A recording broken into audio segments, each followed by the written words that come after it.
Plakater generelt skal give information om et eller andet. Det bruges inden for videnskab og teknologi til at præsentere resultater. Vi har lavet en plakat til at afspejle vores teknologiprojekt. Der foregår noget kommunikation mellem plakaten og dem, der læser plakaten. Det er nemlig en envejskommunikation, da kommunikationen kun kan gå en vej, og der ikke er mulighed for besvarelser. Jeg har tænkt mig at illustrere den kommunikation, der foregår i Lasweds kommunikationsmodel, som består af 5 dele.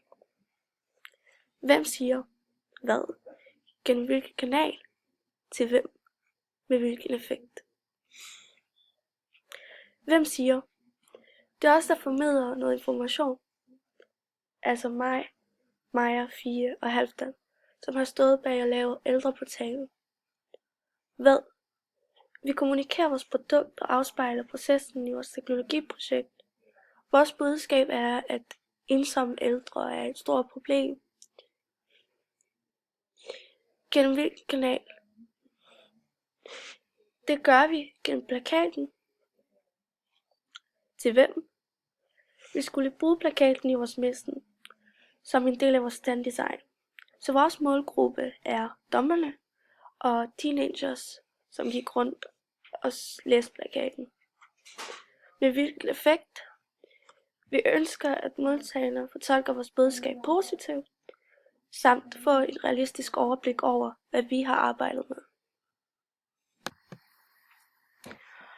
Nu vil jeg fortælle om kompositionen af plakaten. Plakaten har en overskrift, som er navnet på vores produkt. Vi har brugt AIDA-modellen og gjort skriften fed, for at den skal fange opmærksomhed. Derudover har vi også prøvet at sætte vores produkt i fokus som blikfang.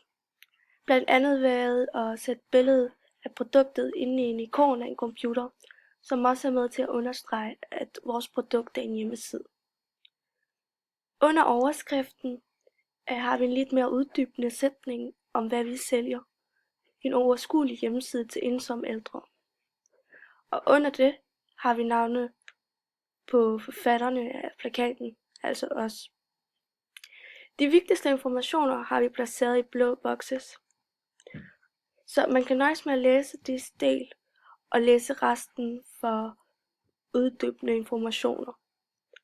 Den første boks er introduktionen, der er også der, vi præsenterer vores problemformulering, mens den anden blå boks handler om vores løsningsforslag. Flowdiagrammet matcher farverne i de blå boxes. Til at starte med havde vi valgt en lysere blå farve, men vi skiftede, da det ikke fungerede særlig godt. Derudover er skriften hvid, kører hvid på blå, der vil være en rigtig god kontrast.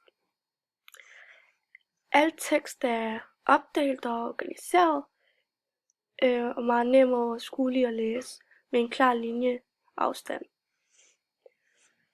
Derudover er vores plakat opdelt i 5 afsnit med overskrifter: problem, referencer, løsningsforslag, krav og metoder og opbygning af hjemmesiden. Andre illustrationer udover vores produkt og vores flowdiagram, som jeg allerede har nævnt, er en graf om nogle undersøgelser, som er med til at understøtte og bekræfte eksistensen af vores problem og vores logo. Logoet har vi selv lavet. Vi starter med at tegne det ned på papiret. Derefter tog vi et billede og satte den ind i programmet for at kunne redigere og gøre logoet bedre. Til planlægning og fordeling af arbejdet var der 2, der stod for at lave logoet, mens vi andre lavede plakaten. Da vi gik i gang, blev vi enige om, at vores plakat skulle have en rød tråd, på grund af at det giver en naturlig fortællerflow. Under designen af produktet kiggede vi på gestaltlovene, fordi når man forstår lovene, får man bedre kontrol over ens design, og man kan skabe en mere stabil design, og chancen for, at budskabet bliver kommunikeret, som vi ønsker, vokser også.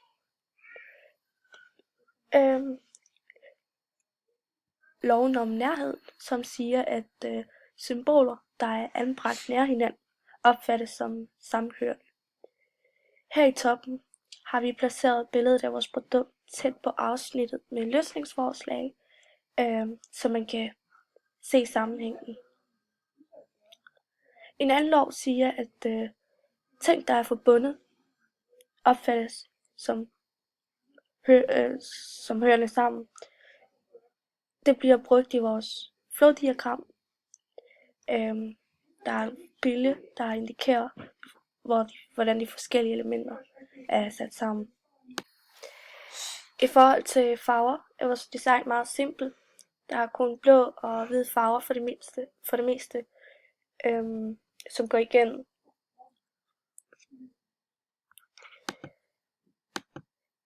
I forhold til messen, vi fik scoret 38 points, en fin gennemsnit på 4,75, som svarer til en god præsentation. Det, der trækkede os ned, var kreativiteten, vores idé, men selve præsentationen og vores budskab blev modtaget positivt. Posteren virkede som den skulle, den trækkede opmærksomhed, og folk spurgte ind til flere detaljer om hvad vi havde lavet, da posteren fangede deres opmærksomhed. Vi havde en pitch, som vi kørte mange gange.